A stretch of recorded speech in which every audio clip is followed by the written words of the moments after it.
Hello guys, today we're going to start with something new.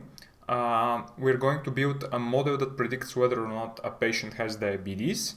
The, the diabetes disease is a metabolic disorder that is characterized by high blood sugar levels, as you may already know.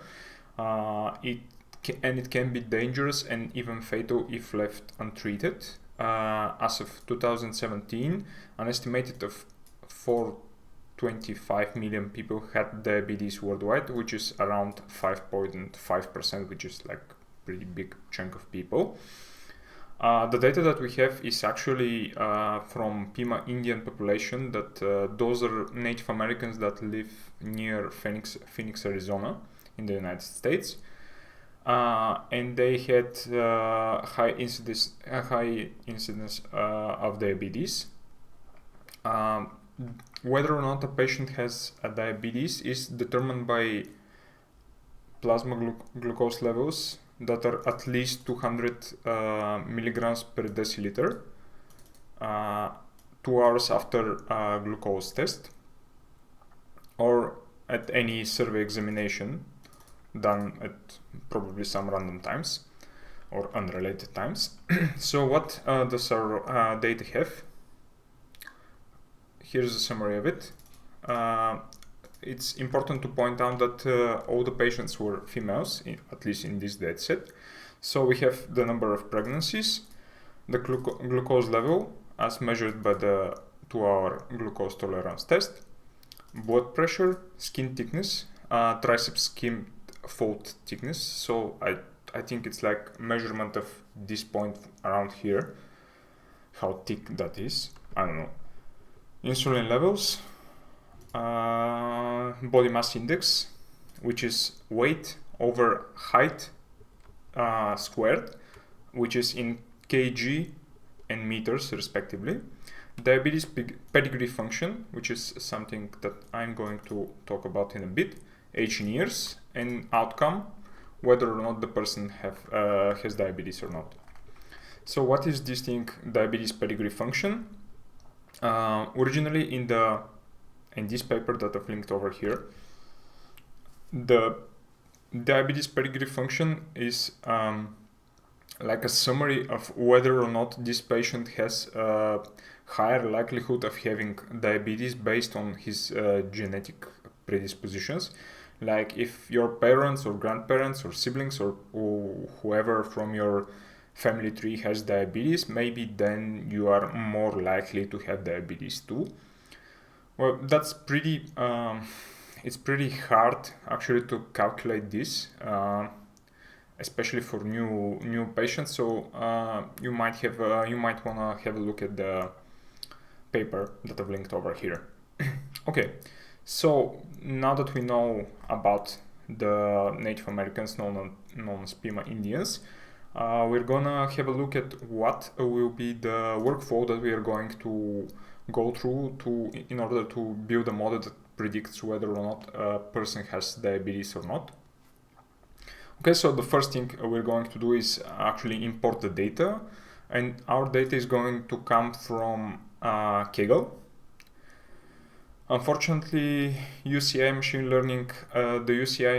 learning repository stopped providing this data, so I've only managed to find it in Kaggle, and there is a description of the data over here. As you can see, we have 768 rows with the columns that we've talked about already, and the next thing we're going to do is actually somewhat process the data, and we're going to visualize some of the columns or some of the relationship between the variables that we have. That will be at least for this video, and in the next one we're going to actually create a model and evaluate it to see whether or not we can actually predict whether or not a patient has diabetes or not. Okay, so let's start. This time around I have a local environment where I had just initted a simple project. The simple project has some basic Babel RC file that it's like just the same as in the previous one. We have a basic index file which just loads the index.js file, and we have a package that is set up to use parcel in order to run everything. And the index.js file is literally the same thing that we had last time. We have a run function which is async, and we are checking whether or not the DOM is ready. And if it's ready, we run the run function, or else we wait for the DOM to be ready, and actually when the DOM is ready, we again run the run function. Okay, so the first thing that we're going to need is actually something to read the CSV file that we have. And for this purpose, I'm going to use parse. And it says that it's a powerful in-browser CSV parser for big boys and girls. So we're big boys, I guess. And we're going to use parse for downloading and actually using our CSV file. I'm going to show you something really simple, which is actually how to first let me just start by installing parse. So I'm in the local directory of the project, and I'm going to use yarn. And I'm going to do yarn at parse. Okay, so it looks like everything is doing just fine. And then I'm going to start the project. Of course, everything should look okay. Okay, so I'm going to open the console and actually do this. Okay. So the first thing that we're going to do is actually import parse.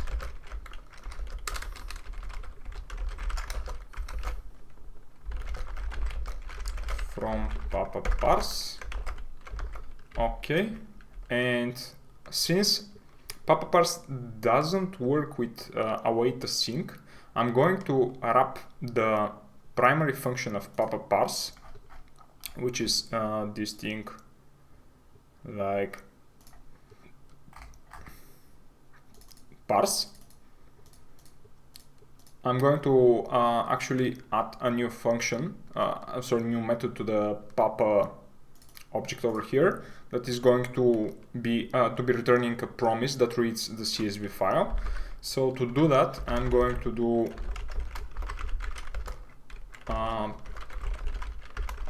I'm going to define a new method which is going to accept a CSV file, and this method is going to return a promise which has a function that accepts two parameters, as you may already know, complete and error. Okay, and in here I'm going to do parse. I'm going to parse the file. Okay, so here are some options that we want. Our CSV file will have, or maybe already has, a header, so we are going to put that in. We want our file to be downloaded from the CSV, from the location that we provide, and we have and we want dynamic typing. What dynamic typing does is actually parse the numbers in the CSV file, and for our dataset, actually everything is a number, so that will save us some time. And then we're going to pass on the two callbacks, complete and error. Okay, so how do we actually use this? We're going to create a new function which we'll call load data, which actually is going to load the CSV file using the parse promise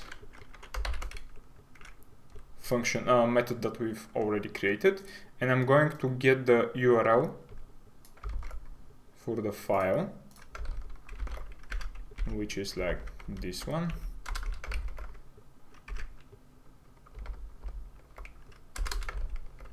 Okay. Okay. And then actually return the CSV file. So if I call the what data method over here, so let's say that I'm creating this constant and I'm calling what data and I'm waiting for the result, and then I'm logging out the data. As you can see, the data is this thing over here. It has actually data, errors, and meta files or whatever. So we don't want actually this object, we just want the data from here. So I'm going to just get the data, and as you can see, we have 769 rows of data, where each row has the attributes that we've already talked about in the data. Okay, so now that our data is present on our machine, we're gonna have a look at again the workflow process that we're going to use. And the second step is like process the data.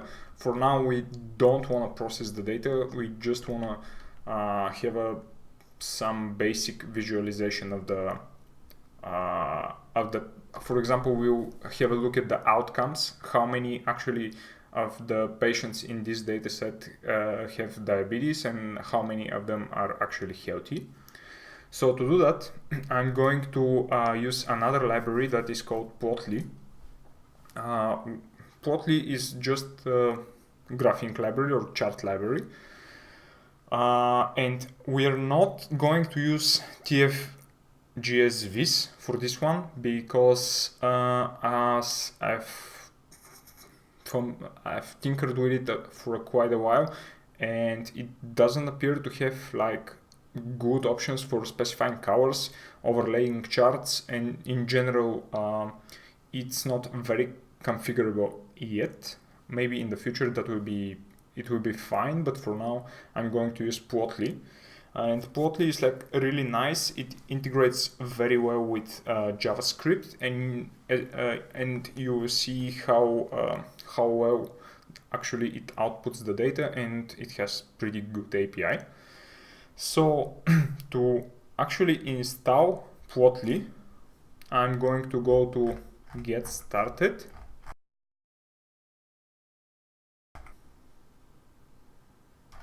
I'm going to have a look at the installation instructions. They were available on GitHub, if this one doesn't work. So yeah, okay, so we have to install Plotly.js -dist. Okay, so that's what I'm going to do. I'm going to stop yarn and install Plotly.js. Okay, so then start the project again, and everything should be working just fine. Okay, so the next thing I'm going to actually do is import Plotly, and they specifically tell us how to import it using this command, so I'm going to paste it from here. Okay, so the first thing that I want to chart or to show is whether or not a patient, how many patients actually have diabetes and how many of them are actually healthy. So for that purpose, I'm going to create a new function which we'll call render outcomes. Why? Because outcome is the name of the column that shows us whether or not a person has diabetes or not. And in here, I'm going to get just the outcomes from our data set.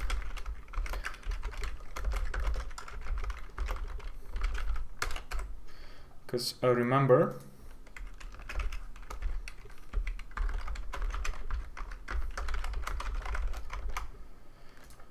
if I go over here and look at the data again, each row has outcome. Each row is an object and it has an attribute or a property called outcome. So I'm going to just take all outcomes. And the next thing that I'm going to need actually is Wodash. So Wodash is this really cool library that provides utility functions for JavaScript. It's really versatile, and I'm going to actually use the partition method from it. So let me just install Lodash. Again, yarn add Lodash. And then I'm going to start the project again. So to import Lodash, I'm going to do like import underscore from Lodash. Okay, so the next thing that I'm going to do is actually partition the data, as I've already said. Diabetic and healthy patients, and partition that based on the outcomes.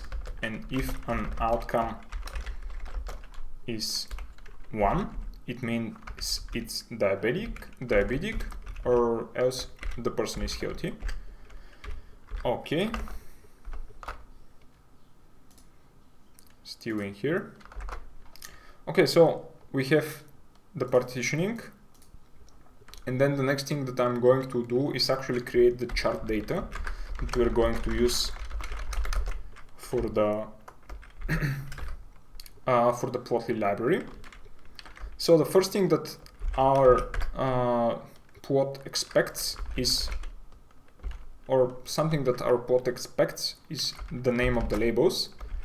So we're going to pass diabetic and healthy, and the values are diabetic.length, so the number of diabetic patients in the data, and the next one is going to be the number of healthy patients in the data.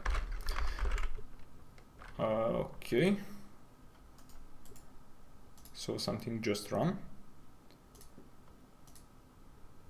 I guess it took some time to build that, but that's fine.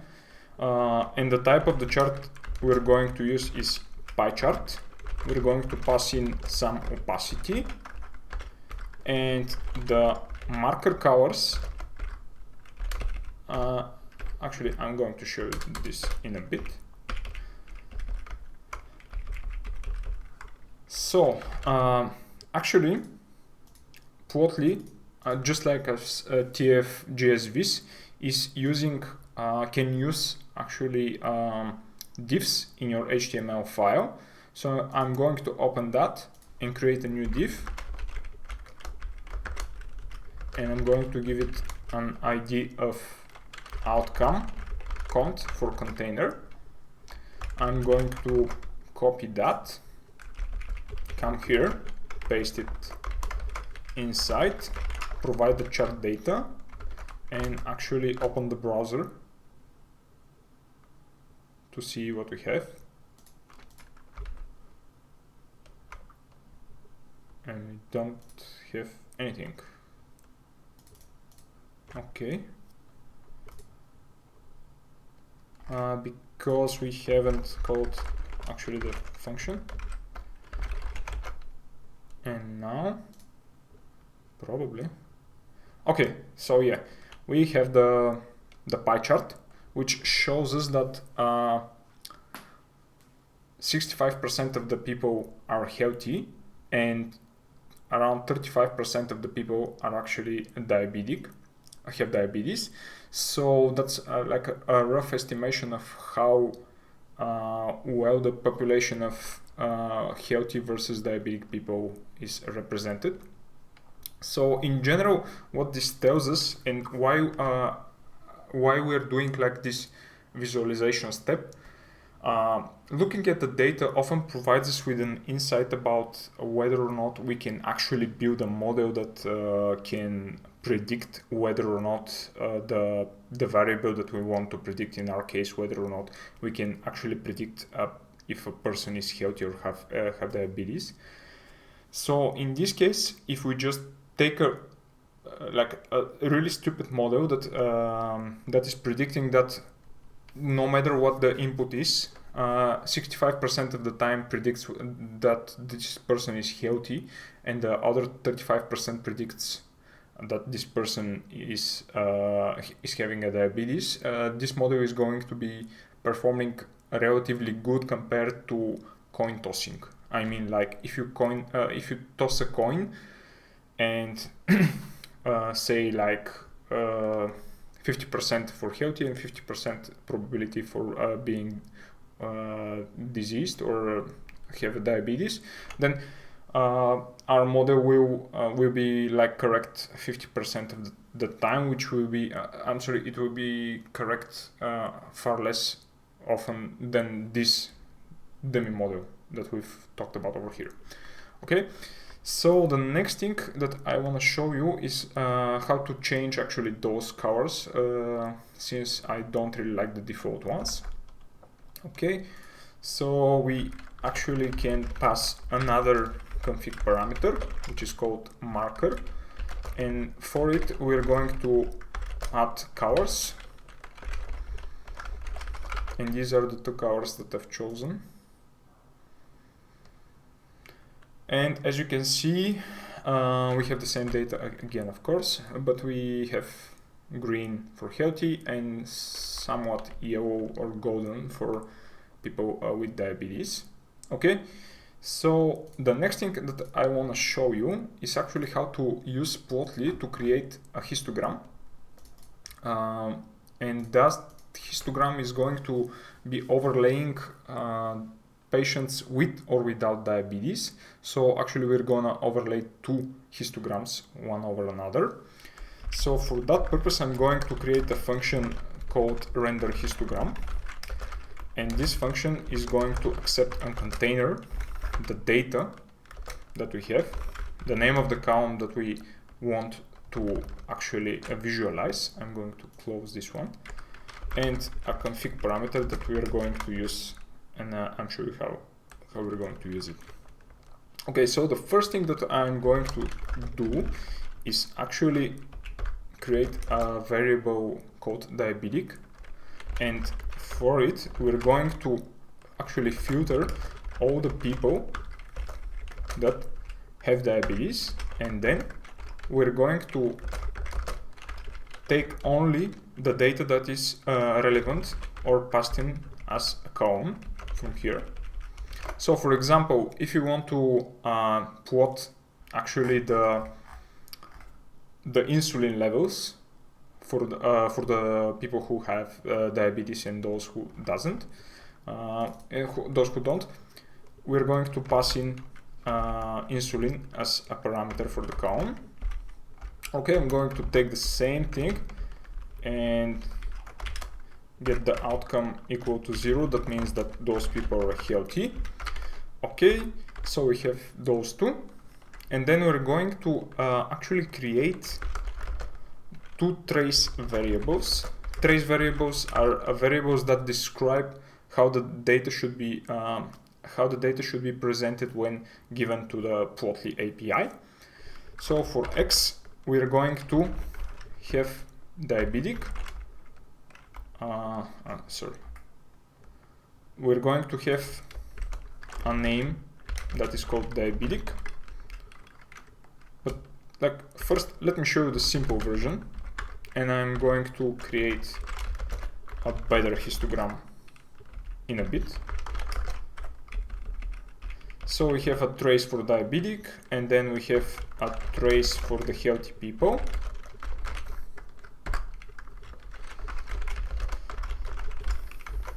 Okay, so the last thing that we are going to do is actually give a plot. Okay, then we're going to add the traces, and the last thing I'm going to say that I want those histograms that we're building, those two datasets, to overlay one over another. So to use this, I'm going to call render histogram, and just for the sake of it, I'm going to rename that as chart container.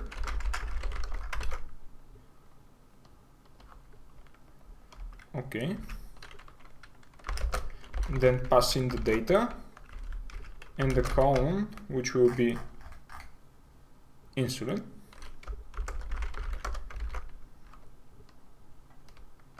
And I'm going to close the console.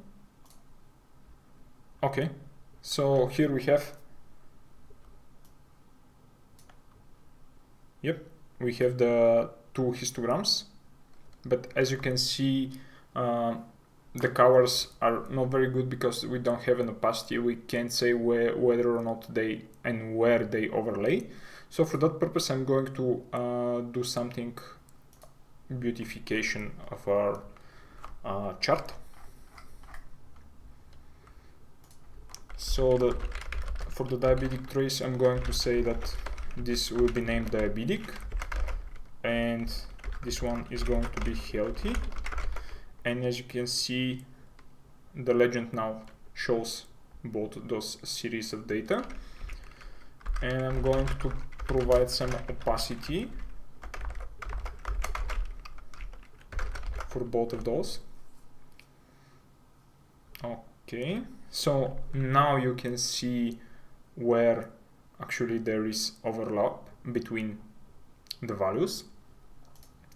Okay, the next thing that I'm going to do is to provide colors. Again, I'm going to use the gold color and the forest green color.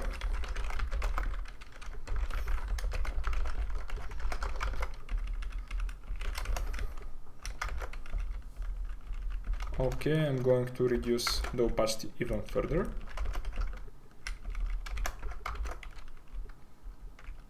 Alright, so now that our series look good, I'm going to actually do something else in here. I'm going to use the config parameter, which should provide a title, and then for the x-axis, I'm going to provide a title from the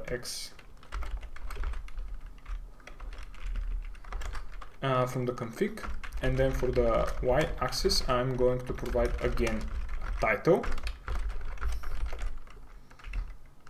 Alright, so when we call this thing over here, I'm going to say insulin levels.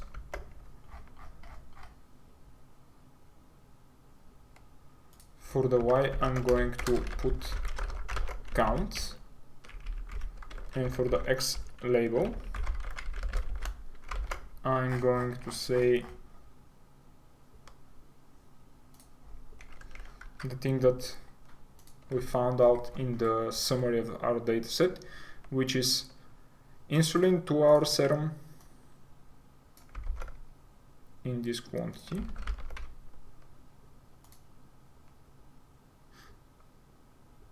Alright, so that's what a finished chart looks like in Plotly, and the benefit of our function is that it's really reusable in the way that we've created it. So as you can see, there is a lot of people that are healthy and have insulin level of 0 to 19, which is like really strange because this doesn't seem right. But okay, so the thing is that this dataset might and probably does contain a lot of missing values, and those missing values were replaced with zeros. So for now we're not like going to do anything about that, but keep in mind that some of those values might be plain incorrect. And then, as you can see, there is some overlap between the healthy and diabetic people using these serum levels. But as you can see, as you go further to the right, more and more people are actually having diabetes compared to the healthy ones. Okay, so this is like one column or one data point that we might use when creating our model for predicting whether or not a person has diabetes. Okay, so let's have a look at another chart that we have, and this one is going to be the glucose levels. And the glucose levels are going to be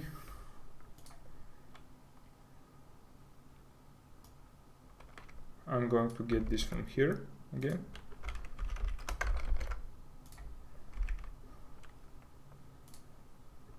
Okay, so as you can see, we have much less zeros in here, and the glucose tolerance test that we've talked about previously in the dataset provides us with maybe it's a better predictor of whether or not a person has diabetes. As you can see, there is some overlap between healthy and diabetic people, but most often than not, when the glucose concentration is above like 150 or something like that, more and more people are considered to be having diabetes.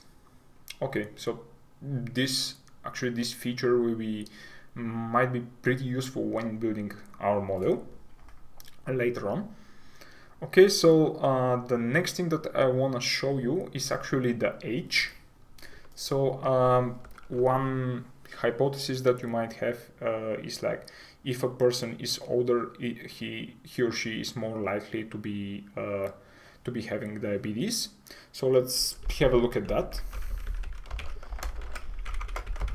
We're gonna pass the age, and we're going to have a label age in years. So again, we have a distribution, and we have the two histograms, and the dataset or the paper that describes the dataset suggests that no person is actually younger than 20 years old. So this is like shown in here as well. And as you can see, as a person gets older, it is truly more and more likely to be having diabetes. And if I put out the healthy data from here, you can see that even though the age is it is important, the age is an important factor, there are people who are young but still have diabetes. And again, and also there are people who are like really old but don't have diabetes. Well, however, it looks like age is a good predictor as well of whether or not a person might have diabetes. So it might have some predictive power when we're building our model. Okay, the last kind of chart that I'm going to show you is going to be a scatter plot. And to create a scatter plot, I'm going to define a new function, which we'll call render scatter. And similarly, this function will have a container data, the name of the columns that we want to show. If you don't know what a scatter plot is, Plotly site, and here are some simple scatter plots.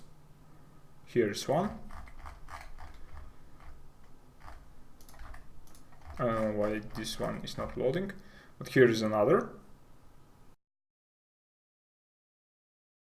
And some data sets that are shown on the plot. So for our case, I'm going to comment out this. So container data columns and a config. Again, I'm going to get the diabetic and healthy persons. So copy and paste, and I'm going to remove the mapping from here. So I'm just going to take all people who are diabetic and all people who are healthy. And again, I'm going to create trace variables or constants. And for this one, I'm going to pass in x and y values. For the x, for the diabetic people, I'm going to map the first column. And for the y, I'm going to map the second column. I forgot the comma. And for the healthy ones, I'm going to do the same thing.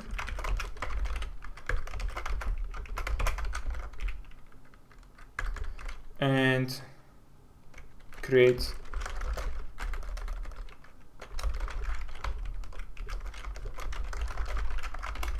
chart data, which is going to be this and this, which is the trace for the diabetic people and the trace for the healthy people. Okay, so finally we're going to call Plotly, pass in the container, the chart data, and that should be pretty much it, at least for the basic chart that we're going to show right now. So I'm going to comment out this, and I'm going to call render scatter. I'm going to pass the diff, the data, and the columns that we want to have a look at. Let's see. Let's have a look at the glucose versus the age. Okay. As you can see, Plotly by default is actually building scatter plots, but they don't show only the marker. So I'm going to have to fix that. And I'm gonna say marker, mode marker for the diabetic and for the healthy ones. Okay, and type scatter.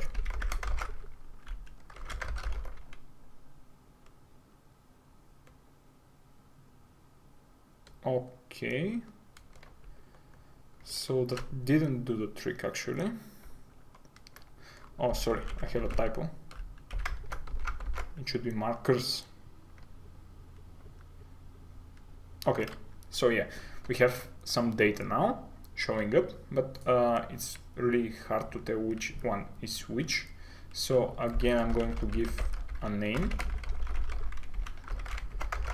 Those are the diabetic ones and those are the healthy patients. Okay, so let's have a look now. Okay, so that's better, but I want to use the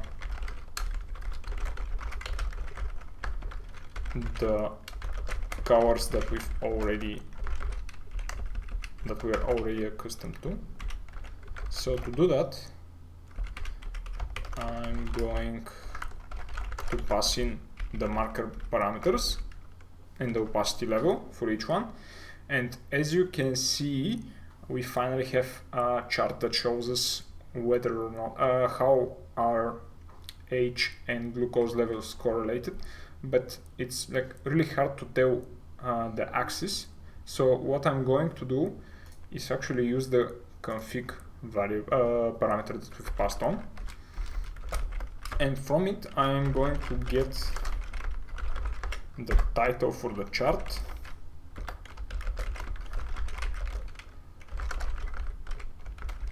I'm going to get X label and Y label, and again I'm going to pass them on in here. So for the title I'm going to pass glucose versus age, and for the X label nothing, and for the Y label nothing for now. Just let me check which one is which. So yeah, the glucose is the X axis and the age is the Y axis. So we should have, yeah, okay, so on the x-axis we have the glucose levels, and on the y-axis we have the age.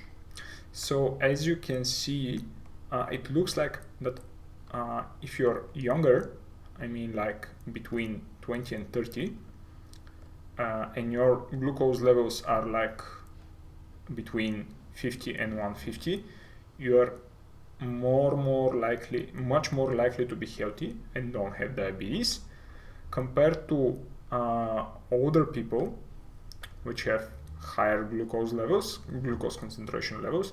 Many of them, or most of them, are actually having diabetes. But again, neither age or glucose are enough to tell whether or not you have diabetes, it looks like. I mean, for certain. Okay, so this was the glucose and the age. Let's have a look at something else, skin thickness. And again, this is the measurement of the triceps, the skin thickness on the triceps or something like that, and the BMI.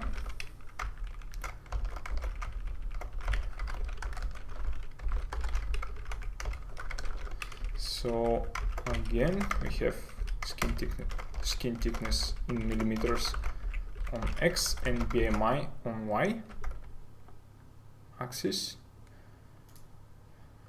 And as you can see, it looks like this time the relationship, or the relationship between those two variables is not that good. But again, if I turn off the healthy ones, you can see that more people who are diabetic have higher skin thickness and higher values for BMI. And if I turn off the diabetic people,